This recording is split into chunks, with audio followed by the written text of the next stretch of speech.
Hi, and welcome to Alicia Makes Toys. In the last episode, we showed you how to make Ditto Totoro friends. And in this episode, have you ever wondered what would happen if you took Mei from Totoro and you had a Ditto transform into her? To make a Ditto Mei. Well, let's get started. First, I print out my concept art to the size I want for a reference. Now I take aluminum foil and I ball it up so I can make the bulk of the shape for the head and body for Mei, so I don't need to use that much Sculpey clay. And you'll want to make sure it's a little bit smaller than the actual size you'll want it to be, so you have room to put clay on top. And then you cover it with whatever polymer clay you have on hand. I'm using Super Sculpey in beige here.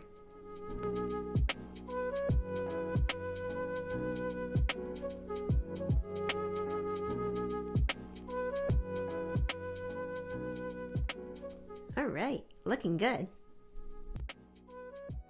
I attach the body to the head by first putting some Sculpey Bacon Bond on the body, and then using a toothpick that I cut down a little bit in size to then skewer the head onto the body. I poke some holes so I don't get some weird clay pimples when I bake. And then I bake. After baking, I then wrap the head of Mei with some more Super Sculpey, not this time using her skin tone. This one is Super Sculpey in beige.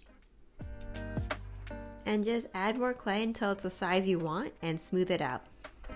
And then bake again. And I did all of this so I can wet sand the face so it's nice and smooth. Obviously you don't need to do this, but I don't know, I think it looks nicer this way. And then I wrap a little bit more clay on top of that so it's easier to attach the hair and the face later. And it also gave a nice canvas so I can smooth on the clay here. To make the body, I actually take some white Primo clay to make the base for the body so I don't need to repaint later.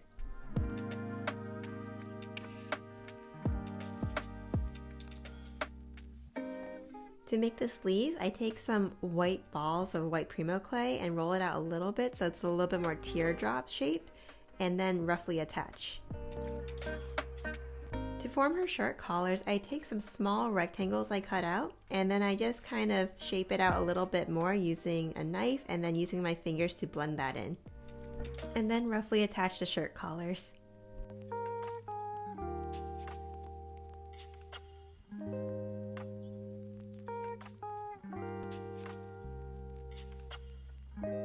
Once you have the shirt collars where you want them, just blend them in using a silicone tool.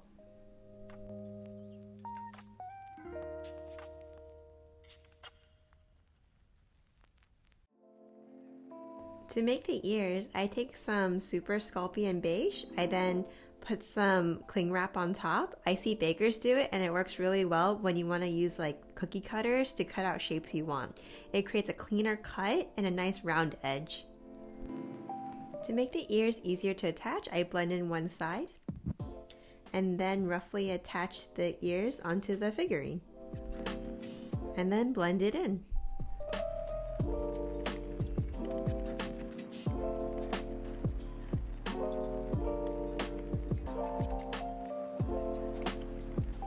To make her hair, I roll out some brown Primo clay, and same thing, I cover it in some cling wrap, and then I use a cookie cutter to get the rough shape of what her hair will look like.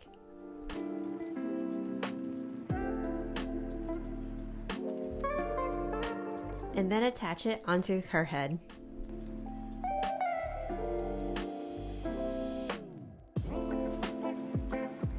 And then roughly blending in the top. Don't worry too much here since it'll be covered by the hat.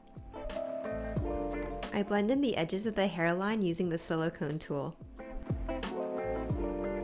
To make her front hairline, I take the other piece of clay we didn't use, cut out a small section, and then place it on here. And then pat it down once you like where it is and blend it in. To cover bald spots, feel free to use a little extra clay. To make our pigtails, take a round ball, roll it out a little bit so it's teardrop shape, and then use your fingers to press down on one side so you can blend it in more easily when you're attaching it. And then attach.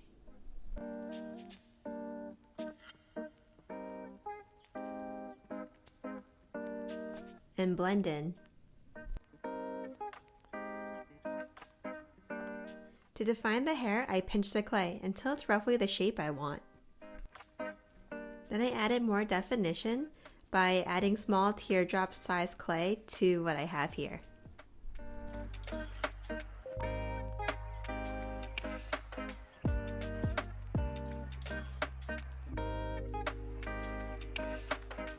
I defined the pigtails a bit more using my silicone tools.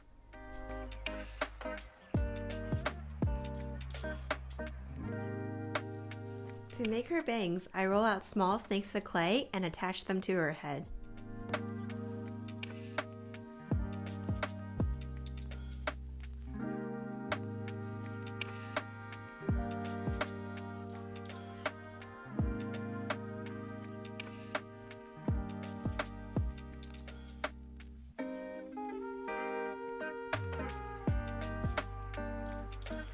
In a similar way, to make May's fun summer hat, take some yellow Primo clay, put some cling wrap on it, and here we're going to actually cut out some concentric circles.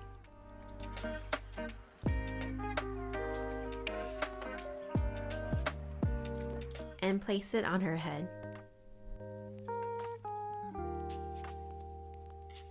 It's a little large, so I cut the back of the circle.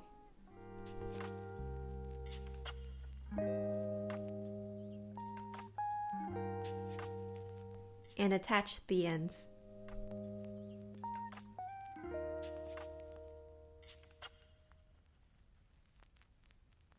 To cover up her bald spot, I take the middle of the circle that we cut out and I place it on top of her head. And blend it in. To make our ponytail holder, I take some small balls of pink clay and place them as so.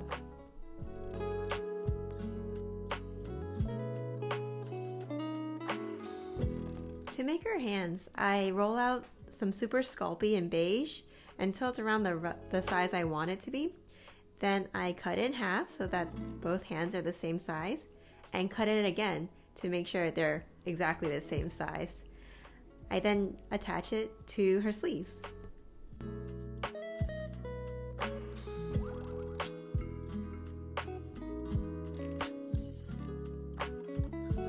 And then I place on a small ball of white clay for her button. And cut out some of that pink clay to make the ribbon on her hat.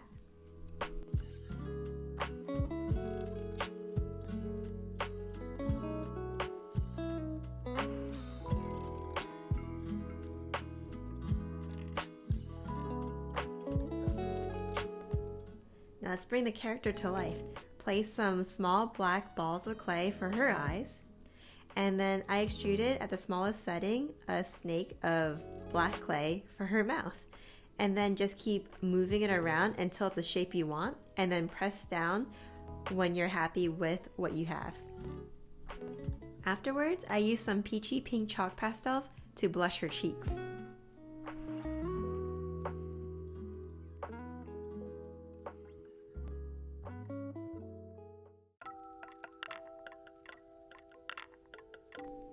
Before you bake, make sure to brush on a mixture of Sculpey Bacon Bond and clay softener to attach all the loose bits, and avoid the area where we just blushed on the chalk pastel. And then you bake. After you bake, feel free to put on a little bit more clay until you get the shape you want. And then I baked it again. I decided to sculpt part of the dress, so I attached some pink clay to make the strap and the top part of the dress.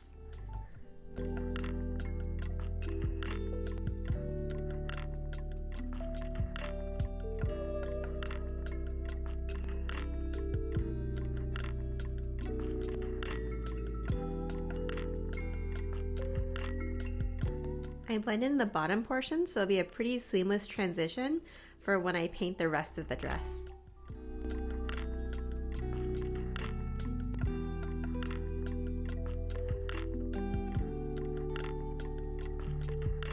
When I'm done, I brush on more Sculpey Bacon Bond and clay softener, and then I bake.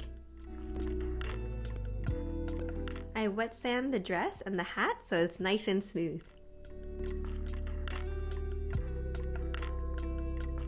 I paint on the rest of the dress using some matching pink acrylic paint. Once dry, after a few hours, I then use an airbrush to use a mixture of Liquitex matte varnish and airbrush medium, so the texture between the clay and the paint is about the same. And after it's dry, you're done!